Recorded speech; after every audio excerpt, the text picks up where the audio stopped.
Kaya we praise God for unanswered prayers.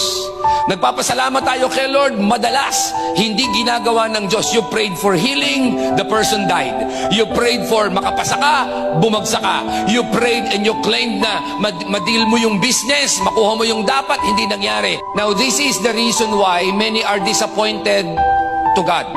Ano po, bakit po siya disappointed? Kasi pag meron tayong gusto, hindi nangyari. Nag-pray ka, sana matuloy, hindi nangyari. Nag-hope ka kinabukasan, sana maibigay na sa akin, hindi nangyari. Then you are disappointed. And then sinisisi mo si Lord, biniblame mo siya. Ang dahilan, kasi kilala mo lang ang Diyos sa kaya niyang gawin.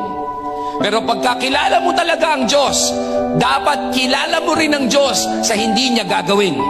At eto pa, mahal ko ang Diyos at mahal mo ang Diyos sa kaya niyang gawin.